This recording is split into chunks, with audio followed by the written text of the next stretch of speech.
പൊതിച്ചോറുമായി ബന്ധപ്പെട്ട വിഷയത്തിൽ ഇന്ന് മുഖ്യമന്ത്രി ഒരു കൈ കഴുകുന്ന നിലപാടെടുത്തിട്ടുണ്ട്. അതായത് ഡിവൈഎഫ്ഐയെ പൂർണ്ണമായി അഭിനന്ദിക്കുകയാണ്.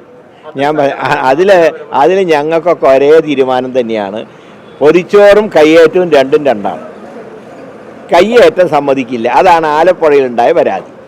അല്ലാതെ പൊതിച്ചോറിന് ഞങ്ങളുടെ അവിടെ തുടങ്ങുന്ന കമ്മ്യൂണിറ്റി കിച്ചണിൽ ആർക്ക് വേണമെങ്കിലും പൊതിച്ചോറ് നൽകാം, പേരെഴുതിയിട്ട് തന്നെ പൊതിച്ചോറ് നൽകാം. പക്ഷേ സ്ഥലം കയ്യേറുന്ന ഏർപ്പാട് നടക്കില്ല. ആലപ്പുഴയിൽ കയ്യേറി, അതാണ് അവിടുത്തെ നിലപാടിൽ ഒരു മാറ്റവും. പേര് വെച്ചിട്ടല്ല, കൊടിയും ബാനറും കെട്ടി സ്ഥലം കയ്യേറി, അതും കൂടിയുണ്ട്. സ്ഥലം കയ്യേറി ചെയ്യുന്നത് അനുവദിക്കില്ല. അത് പൊതു സ്വത്താണ്, സർക്കാരിൻ്റെ സ്വത്താണ്. അതിന് പുറത്ത് വെച്ചിട്ട് പൊതിച്ചോറ് കൊടുത്താൽ ഞങ്ങൾക്കൊരു കുഴപ്പമില്ല.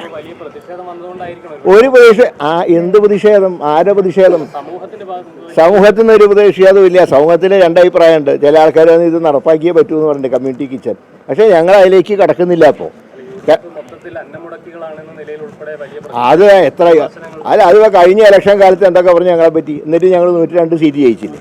അതിന് എത്ര വലിയ പറയാം? മുഖ്യമന്ത്രി എൻ്റെയും നിലപാടൊന്നുമില്ല. ഞങ്ങളെ തമ്മിൽ അടുപ്പിക്കാൻ നോക്കണ്ട. എല്ലാ കാര്യവും മുഖ്യമന്ത്രിയുടെ അനുവാദത്തോടു കൂടെ മാത്രമേ സഹമന്ത്രിമാർ പ്രവർത്തിക്കുള്ളൂ.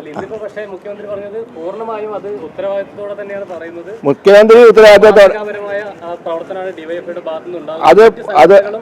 അത് പുറത്ത് നടത്തുന്നത്.